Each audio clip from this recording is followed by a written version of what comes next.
Okay, good evening, everybody, and welcome to our Monday live stream where we talk about marriage. And our good friends Donnie and Donna are with us tonight. Thank you guys for joining us again.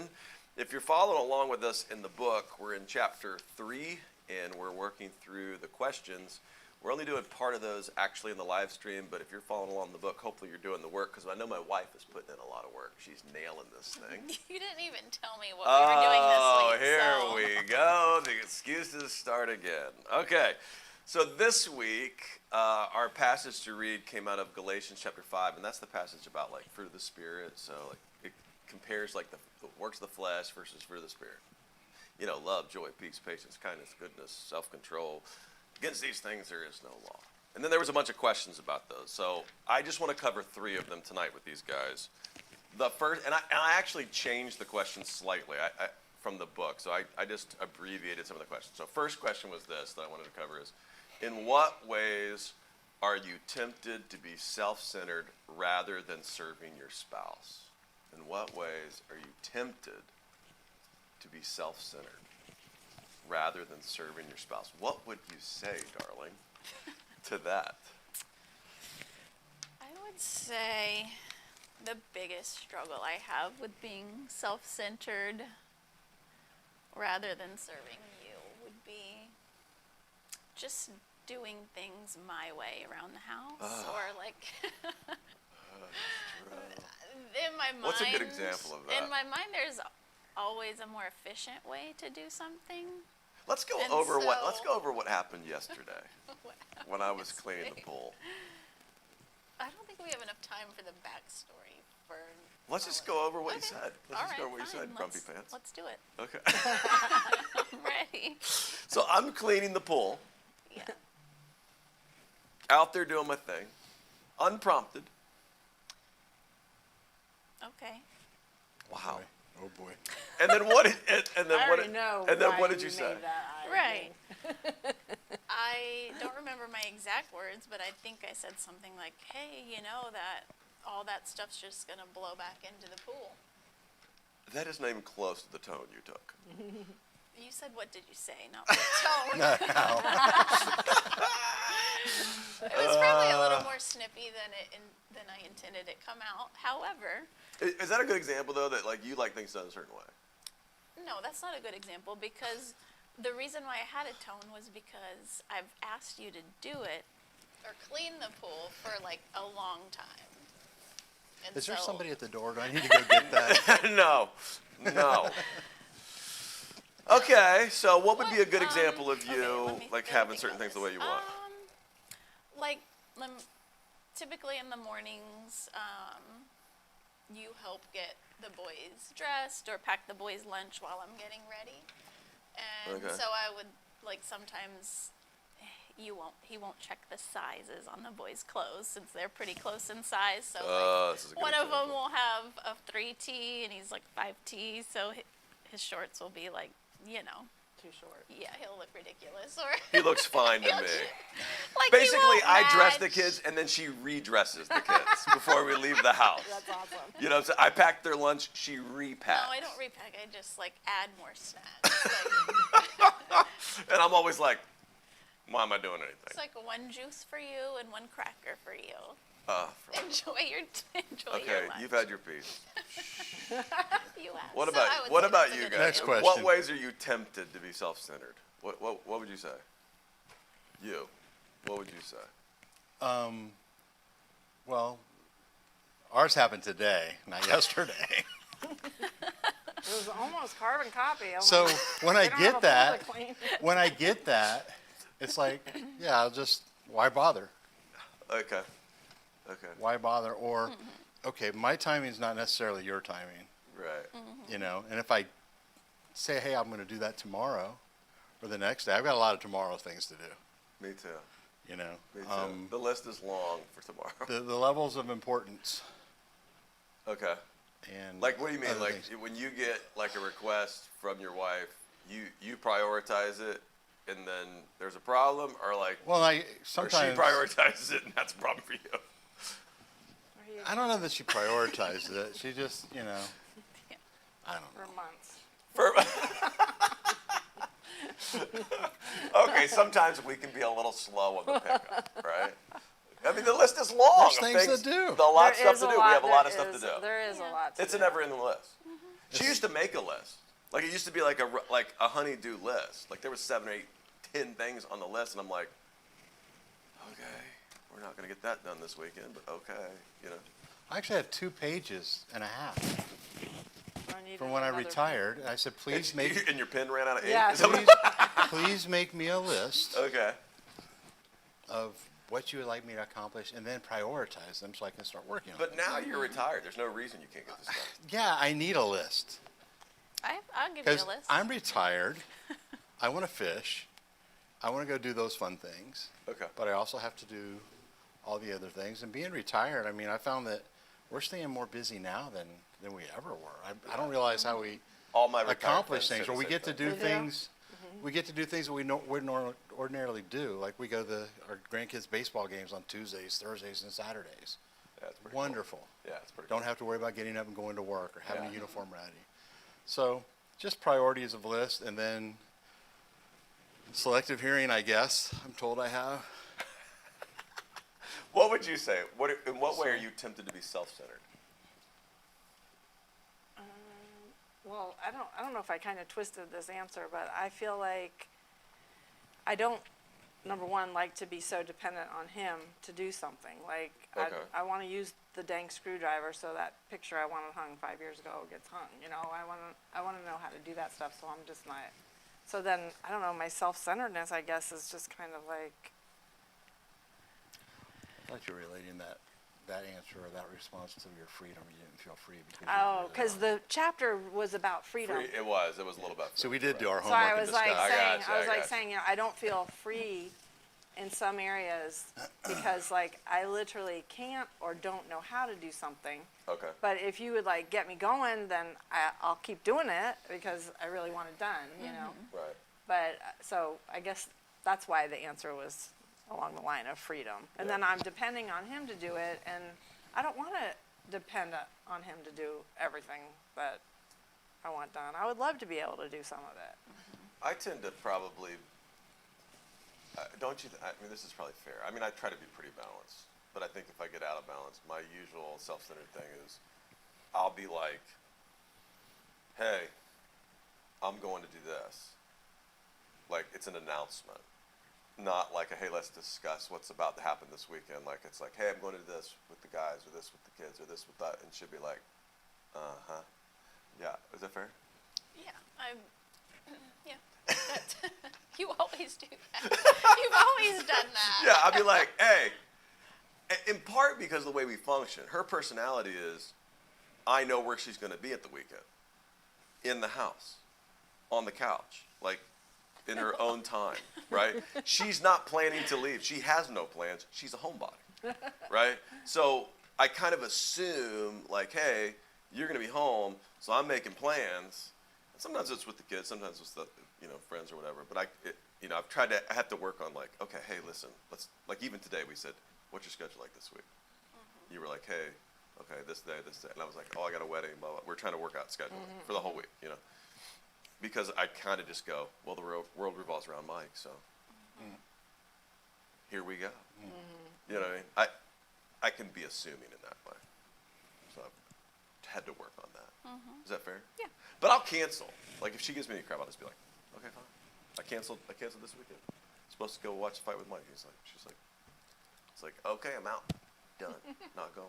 That's not fair because I didn't ask you to cancel. You didn't, but I saw it in your eyes. No, I saw it in your eyes. asked if you were still going, and you said no, I'm not going. Mike, I know. I didn't tell him to cancel. I know. You know what I'm saying. You know, when you know. You know you're about to get in trouble. No comment. true. It's not true. But this, with us being self-centered rather than serving your spouse, one of the ways that I try to get around that Yeah. is a few years back there was one of our higher-ranking guys. We were having a lunch or something. I was talking to him. He'd been married 35 years or something like that, happily married, Right. Christian guy. Like, how do you do that? How I envy that fact that you've been married for so long. Right. Everything is going well. He said, well, my best piece of advice to you is to when you wake up every day, and I was just sharing this with Donna a little while ago too, is think about what you can do intentionally to make your spouse's day a little bit better. Yeah. Whatever that may be, whatever that small thing may be. Right. So that way it kind of gets you away from that self-centeredness. Right. I'm not saying that I do that every day. Matter of fact, I said if I'm not doing it, I probably need to work on that a little bit more. But when But I you thought that do was do really it, you good know you advice. do it, you know it's mindful, and you see the benefits of it. Yeah, I think so. Yeah, me too. Absolutely. Yeah. Yeah. So, Yeah, there's like when you have that moment where you finally click in, you're like, okay, what am I going to do today that's just puts them first, whether it's, I try to bring her Yeah, you're coffee, really good at that. I try You to do bring, that a lot. at yeah, lunch. you don't have to move a mountain or do whatever. Just Yeah. the smallest It's little a thing small to make your thing. day just a little bit better. Hey, I'm thinking of you. I Yeah. was texting her today. What do you want me to bring you for lunch? You know what I'm saying? And then all the things that I suggested, she said no to. I said, just send me somewhere, please. Help me. First world problem. Yeah, right. Please. You get an A for effort. Thank you. I appreciate that. Okay. Second question was in Galatians, it points out the danger of verbal abuse. Verse 15 of chapter 5. How might a husband and wife destroy each other with words? And this is really what I spend most of our time. Are you guys pretty good about once you're a little in a moment of tension or there's a moment of disagreement or a moment of frustration, not tearing each other down, like not doing more damage than needs to be done in the moment? I think I did some the other day. I try to be very intentional and not do that. Right? Like what? Obviously, In what ways? Give me an example. Like what are you thinking when you say that? Okay, like you Biting actually my tongue like or- you want to say something, but yeah, you know it's oh, better yeah, not to say yeah. something. Well, no, it's not that it's better. It's just why waste your energy and do something that is so damaging. I mean, But think about this. There's a lot of people listening to this. damages the psyche of There's your a lot of spouse. people listening to this, so don't assume, right? Right. Give me your whole arc. So there's a lot of people who would probably be working on this. Mm-hmm. Like they're still in this process where they do say things. How did you get to the place? What was the arc for you? What's the history where you get to the place where you go, okay, I know that in this moment I should just shut up. Because I think that's an art. It's an underestimated art. I don't know. I mean, yes, you're good at it, but you're not like perfect at it. I'm not perfect at it. But I mean, when you do get it right, We're how, finding out how more did you and get more it how right? Perfect. You know what I'm saying? Thinking before I speak, even if Okay. I'm angry Okay. or upset, or I try to figure out But were why. you always like why that? am I? No, Okay. So what happened? no. Growing up, I think. Okay. Maturity. Maturity, Learning the years hard of way. experience, learning the hard way. Doing some damage over the years. Probably, yeah. Okay. Yeah, absolutely. Okay. What about you? When you're in the moment, it's tense. I did throw a dig at him the other day, and he was like, "Okay, do you got another one?" He was like asking me for more. I was like, "I got a few." And here they come. And I'm like, But what is that normally like? Like, can you mind sharing your dig? Like, what's an example of what you would consider a Do you want me dig? you leave the profanity out. Just kidding. Yeah, but here's the thing. That's why I want you to bring it up, because what you might It's consider a wrong for me to dig, bring it most up. people might consider normal, and you say, "Oh, leave the profanity up like it's a joke." There's a lot of people listening to this who that's a norm. I got you. It's a norm. Like they get into the tense mode and they start throwing, every four-letter word at each other. They're tearing each other down. You know what I'm saying? It's wrong for me to be specific with what I said, Okay. but it pertained to a prior relationship that maybe was like a dysfunction or something unattractive. That I was like, "Hey, you missed that boat with your first or second, so it's not Okay. happening here," kind Yeah. of thing. But that's okay. So that's yes, a dig, and yes, a shot, right? But pretty tame. But he wanted more. He's like, "Give me another, please. Give me another." What is it about us in those moments where we know we're about to say something that's just gonna be, we're gonna regret it. We're gonna probably have to apologize for it later. We're gonna have to back it up at least or backtrack it, and we just do it. We have to take that shot. What is it? Personally, I feel it's an inability to communicate properly. Okay. Or for me, it's the ability to communicate properly, but it's not absorbed with the person receiving it. Was that a dig? So wait a minute. So we Is that get a dig? straight. Your answer is no. I'm communicating properly. I don't think they're hearing it properly. Or hearing it at all. Oh, boy. So good. I mean, there's certain instances like, can we talk about pressure washing? Oh, good. Please talk about pressure washing. Because I've said I would love to have like the sidewalks done again and the patio, like the front area, and there's like some algae on the back part of the house and some stuff growing, and I'll be like, and like I literally asked, like said, hey, what do you know? I did it 2 years ago. That's what he said actually. So then I was that like, was nice. so then I was like, if you would set the machine up, I don't mind even doing it, you know, or maybe I can look on YouTube how to do set the machine up by Right. myself, you know, so I can Right. do it myself. So, and that's been months, Yeah. so I got you. I don't, What about you? What about you? Like, would you consider this a challenge for you at all? Yes. Out of the two of us, who do you think is more challenged by this Oh. verbal stuff? For sure, me. You tend to just shut down and just be quiet. And I know when to shut up. I do. I will be quiet. Almost like pouting. Okay, let her speak. Yeah. Okay, please. go ahead. which doesn't help. I'm like, would you just, She wants to fight. say- I Like, don't she wanna wants fight. to. No, she does No, want I to fight. don't. You do. No, I want to have the talk and get it over with, and you just don't. I'd rather you say something that's true, even if it hurts my feelings. Like, Yeah, but usually the shutdown is like, you've escalated. And at the escalation, I'm like, I'm not talking like this. That's not happening. well, don't act like it's like some big thing. We don't have yelling, screaming, cursing matches. But I mean, I will get snippy and give you attitude. I think that's a challenge for me. Yeah. It Or was- like we'll be done, and then something else will come to Oh, mind, yeah, I and forgot I'll be to add like, this. and have this one too. Yeah. This is That's probably, great. this is a good honest story, but you made me think of it because, so for context, we do not curse at each other. We just don't. Like, that's not been a dynamic in our relationship. And I think if you're at home and you're watching this, and that is a dynamic from time to time in your relationship, maybe the first step of following through in this passage is going, okay, we're taking that out. We're just going to take that out. Baby steps. We're going to start with, we're not calling each other names, okay? That's a baby step, right? And so if you're still there, take that baby step. That'd be great. But it was funny because I can't even remember the context.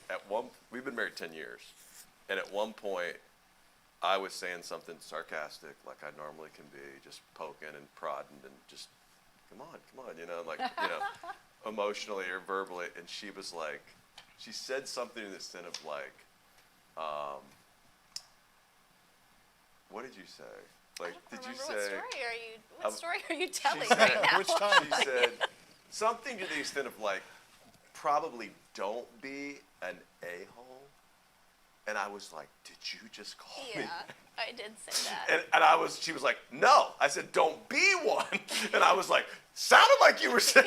Yeah. Oh my gosh. Yeah, I said. was like 5 years ago. I didn't say that you were that, but I said it. Don't turn Something into like, Like yeah, that, how like- about we stop before you get to this a-hole point, and then it was like, then you were pouting. Then it was like, I can't believe you called me that. You really called me this. Because And I knew I was like, so this is my ridiculous. moment. I get to hold it over her head for a little Yeah. while. So I was Which- like, see, how dare you? Like, But you were almost very jokingly. close. But there's a lot of people, we're joking about it, but there's a lot of people that's their normal dynamic. They have a blow up, it's huge. They say a bunch of things that are super destructive. And then they walk away at some point, and either they brush on the carpet, never deal with it. right. Right? They never really deal with it. They just at some point pseudo forget about it, right? Or they apologize for it only to know they're going to do it again because they haven't made an agreement with each other. We're not going to do this. And I'm going to hold you to it, right? I can be mad at you. No, listen, this is important. Like I tell couples all the time, you can be mad. The Bible says you can be mad. Ephesians says, you can be mad, right? But you can't let your anger be out of control. And that is out of control. When you start tearing each other down, calling each other names, like belittling each other, all that stuff, that's destructive. And it destroys relational intimacy. You know what I mean? We're back on like, and I'm just saying if that's a baby step for you, great. But we're back on a little bit more nuanced steps. Like we're trying to get things out. Like we don't do. She's real big on the like what we would call exaggerated language, like extreme language. So, like, you didn't take the trash out today. You always forget to take the trash out. Oh, I always do. You know what I'm saying? You take it out You one time in never- a year, you and, nev- and oh, I stop can't it. use Stop always. it. You never do this. You always do that. I'm like, and really all that language is inflammatory, right? Because the second she says that then I click into like, you know, exact mode, and I go, no, I did it then, and then that leads to no, well, you didn't do it then, and then it's just Yeah, it's Arg- ridiculous. Yeah, it's ridiculous. And it all starts with exaggerated language. So, hey, if you've already got curse words out and you want to move on to more nuanced steps, start with taking out exaggerated language. Like that's one too.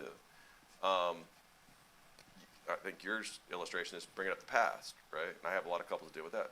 They never let the past die, right? Whether it's past relationships or past events in the relationship. It's like, dude, how constructive is this, right? Every time you have the next friction, you're going to bring up the last friction or the friction from 10 Right, years ago right. and say, well, you never change. And then it's like escalating. So now it's extreme language plus the past, you know, and all that stuff ends up being pretty destructive. I don't think we're like, I don't know that we've ever like had cursing Just Kat on that. Huh? cursing moments. Gotcha. No, No. I've literally never cursed I just at don't you. curse her out. She's never and would never. The truth is she would. And we won't. We just don't do it. That's not. We just don't do it. Once you start damaging the psyche and you make those hurts, I think those hurts, some people maybe are able to overcome them, but they're always there. That's part of that's just another little peck out of your psyche and your self-confidence and your feeling of intimacy with your partner. That takes, even if it's, you know, just a little chip at a time, and it starts to add up over time. Yeah. And you can say, like, you can have these blow-ups and use this language, and you can say, well, it's words, sticks and stones, all that kind of stuff. But you and I both know that if you say to your partner some of these really disparaging things, demeaning things, belittling things, they're holding on to that to some extent. And it becomes harder and harder to trust your affection, your love, your support, all that stuff. I don't care how you cut it, it just will become harder over time to do that. And the other reason we don't do it is because we have a lot of kids in our home, and we consider it modeling, right? I don't want my boys thinking it's okay to raise their voice to their wife one day, right? I don't want my daughter thinking it's okay for a man to curse at her, right? We're just not going to do it. That's just not going to be part of the dynamic. We want to at least say when they go off to get married, like, we didn't do it perfect, but that crap didn't go on, right? And they have a base knowledge of what's appropriate, right? Yep. You with me? Yeah. Come on, I bro. agree. Preach, Pastor. All right, last question. A husband and wife might work long hours in order to serve the family's physical and material needs, but the other spouse may view the service as neglecting time together. How do you define service? And I kind of changed the question there at the end, but I was thinking about this with you because, you know, especially towards the end of the career there, you had to knock out some significant hours. You had big responsibility in your job. How did that work out with you guys? I mean, I know it was a little different because you had older kids. You didn't have to be Being there. empty as- nesters, it was just the two Yeah, of the us. two of you, that's a little easier, all that kind of stuff. But was there ever a moment where you're like, dude, you're killing me. Could you be home some? You were like, I like him away. No, he didn't have a choice. Like, that wasn't a choice time. What do you mean? All that, it wasn't like a choice for him to get work. That was all like mandatory. Are So talking about you during- looked at it as mandatory. Well, it was It mandatory. was mandatory. But you know what I'm saying? But I think there's a lot of couples. And how did it affect me? Like, if I text you and you don't answer me, I'm gonna freak out. like it affected me. Like, I'm dwelling on what he's doing. I don't want to bother you, but I want to know if you're okay. just, Yeah. and that was like, it wasn't just like when he worked a certain detail, it was You like. were more concerned because of for safety and law days. enforcement It was and all for that. days and days and days on end. Yeah. There was one time when it was really probably getting close to the peak. And she would walk me out to the truck to leave because we were working mainly late afternoon until early morning. Right. She's like, you don't have to do this. Like that was her one fleeting moment where she was like, you don't have to do this, right? And I'm like, Yeah. That's kind of the dynamic I'm talking about too, is because think about what the question's asking and take yourself out of it and think about other couples, right? Usually there's one, sometimes both, but usually one is working more and the family's more dependent on one income than the other, right? Even though it's dual incomes in most families these days. And sometimes a spouse will look at the level of work, whether or not it's purposeful and it's serving the material needs, the physical needs, and go, it's too much. It's too much. Do you see what I'm saying? It's a neglect to this family. They view it absorbed, that way. yeah. And the person going to work is like, don't you see what I'm doing for us? Right? Like, I'm taking care of us.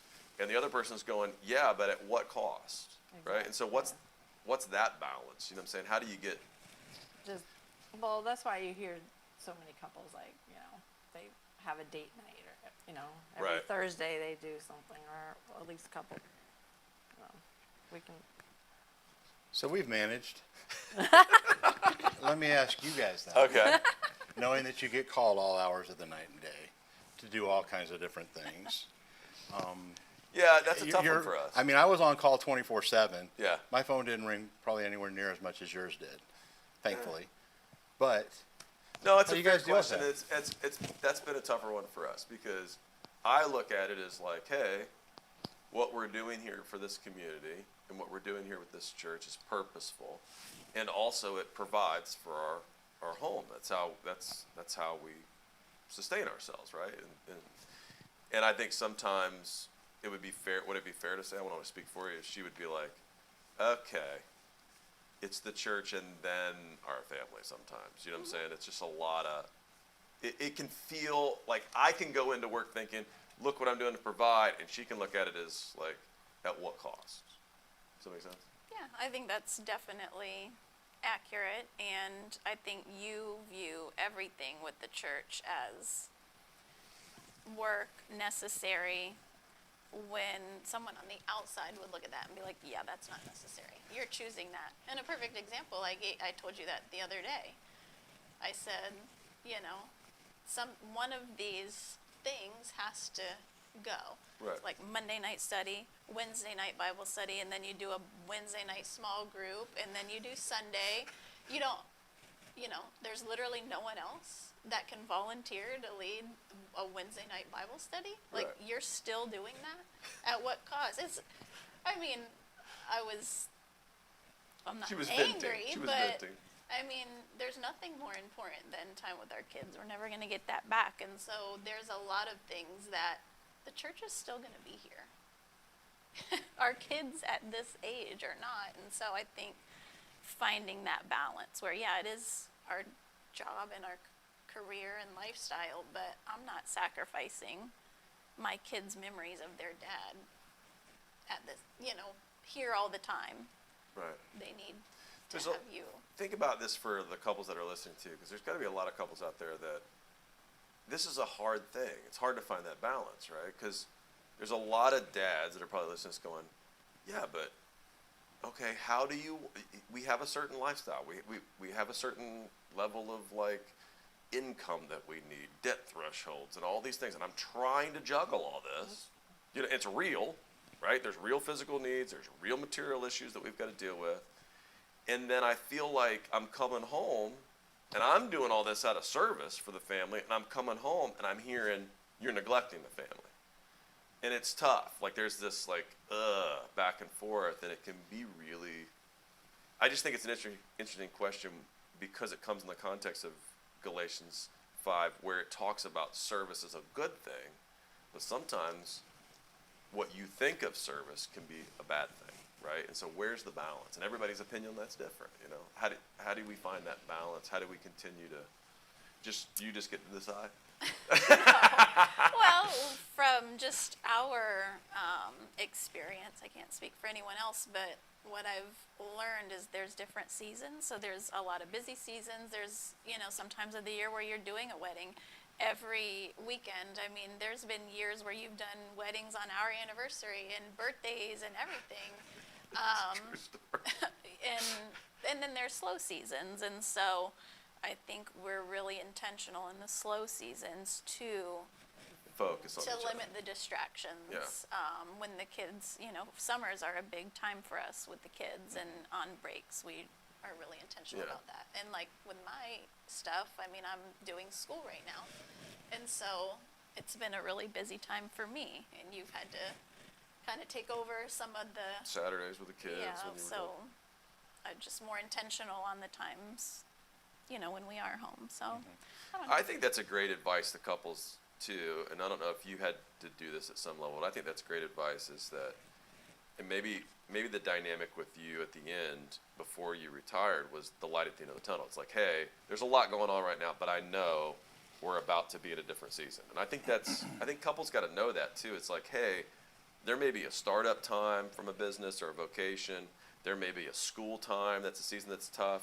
But at a certain point, you're working yourself towards, working yourself out of some of that busyness and into, a healthy routine. And we try to do that summers, and like we try to do that with, I mean, we get close to like 3 weeks before Easter and 4 weeks before Christmas.